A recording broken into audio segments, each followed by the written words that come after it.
So now let's bring up one of the VH, let's say DC-R1 as a part of SD-WAN fabric. Okay, so basically there are a couple of ways that you can do. So using ZTP, zero touch provisioning, you can also bring up each individual WAN edge device. But we are using the virtual devices. So virtual devices are not capable of running ZTP. So they just run only, I mean, you can say one touch provisioning kind of a thing. So that is what we are trying to use. That is what we are trying to bring up here. Okay, the reason behind is all the virtual devices will not have a serial number, right? All the physical devices will not have their serial number, the chassis, and then everything, right? You can see here all the VH Cloud devices, we have a serial number and then the token number. This is kind of your one-time password to activate your VH Cloud devices. Okay, so basically you need to activate each individual VH Cloud device using any of these chassis number and then the serial file. I mean the serial number. Okay, and then it will actually generate the token for you. I mean the actual serial number for your VH Cloud device, or for that matter ISRV device. Okay, so let us go and check in any of the VH. Let's access one of the VH now. Let's take DC-R1, which is reachable on 30154. Let me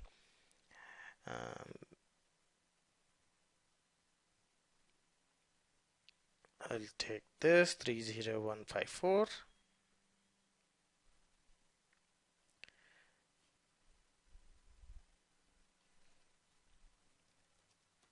admin. Okay, so this is VH. What we can do is, so we need to, as we are not going ahead with the zero touch provisioning, so we need to configure a base minimum configuration that is required for VH in order to form a control connection with all the control elements and join the SD-WAN fabric. Okay, so it is same like what we have did for the vSmart and then the vBond. Let us configure system related configuration first, which is org name. I want to configure organization name, which is Learnage, and then let's say change this host name is DC-R1. System IP is 192.168.1.101. Okay, and then site ID, let's configure this site ID as 10. Right, so what else is required?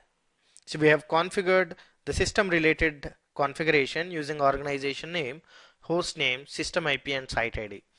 But as we are not going with ZTP, we also need to configure the vBond IP address. So we need to tell this particular VH what is your vBond IP address. Our vBond IP address is 9.1.5.2. Right? And now let's go ahead and configure our first, the transport interface, the VPN 0.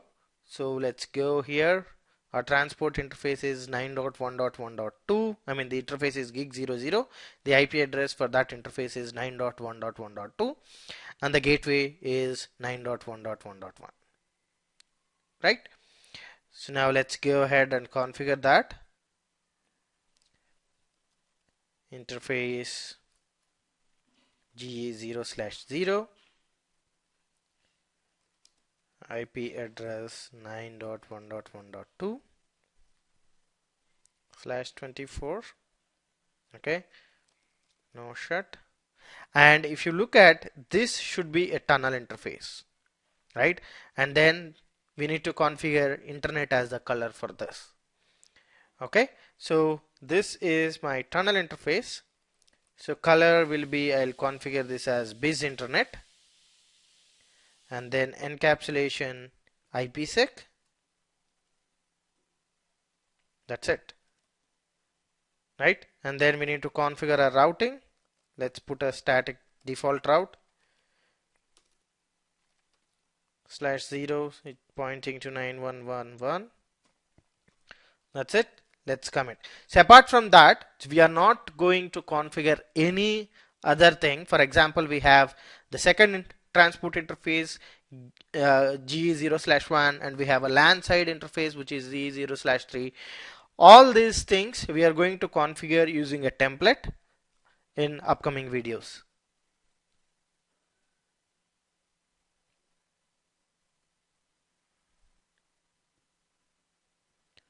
Commit. Now you can see, let's see if we are able to ping the gateway. Yes, we are able to ping the gateway. Are we able to ping our vbond? Yes, we are able to ping the vbond. Right now, so in order to join the SD-WAN fabric, this particular VH needs to submit his serial number and then the chassis number to vbond, vmanage, and then the vsmart. Okay, but how do we get the serial number or the chassis number? Right, show control local properties. You can see here I have the chassis number, but I don't have a serial number because there is no certificate that is installed. The root CA chain, it says installed here, right? So I have, I think, already installed the root certificate, but you need to install, let me show certificate, root CA, including the lineage. Actually, from the lineage it's not there, it is having the default certificate, but as of now we need to have we are using enterprise root CA, so we need to have enterprise root CA certificate installed within the VH itself, right? We need to install that, and apart from that we also need to activate this particular VH with the actual valid chassis number and then the serial number. If you go ahead and look into the vbond, so we don't have the serial number which is mentioned here as a part of our VH, right? If you look at this, is starting with 83D, and if you look at any of the serial number or the chassis number here, so nothing is starting with 83D, right? So we need to take one of these and then activate the VH, right? So before that, let's go ahead and install the root certificate first. Okay, so we need to copy the root certificate. Basically we can go to the vshell, right? And then we can just vshell, we are going to basically the Linux shell here, so we can just add a file. I'll say this is my root CA. I'm using Vim as editor. You can try to you can use whatever you are comfortable with. So now let me copy the root CA that I have. So this is my root CA certificate.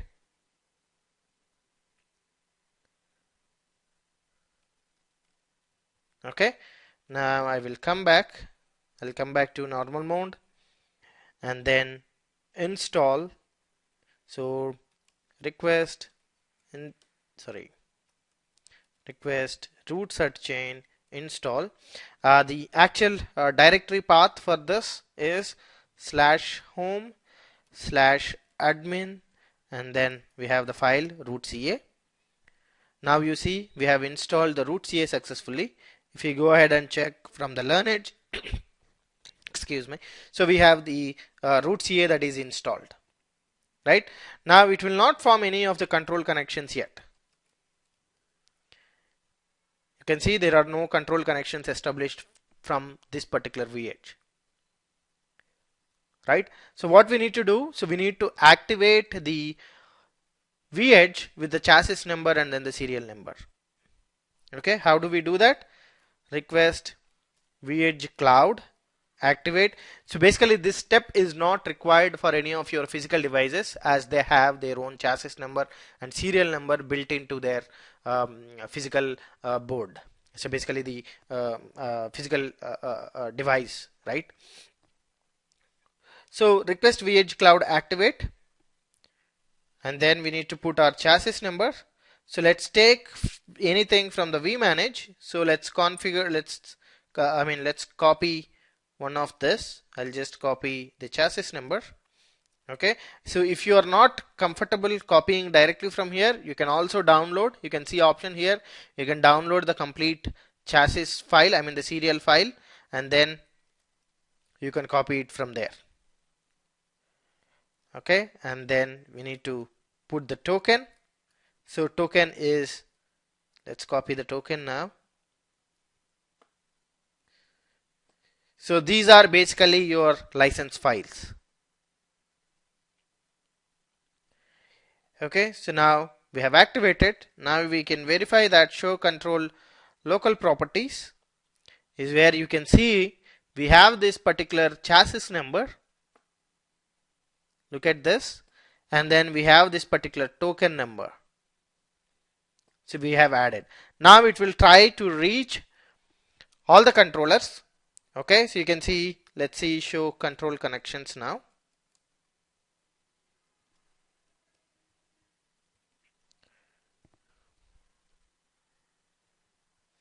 Let us check for history for any of the errors that we are seeing.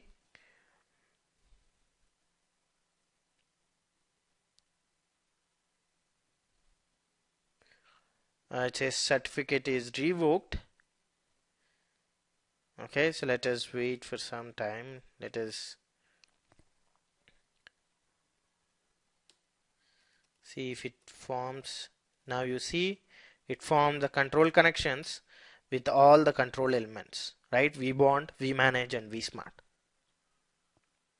Okay, now if you go and check the dashboard, the vManage dashboard, we will see one Vantage is up and running.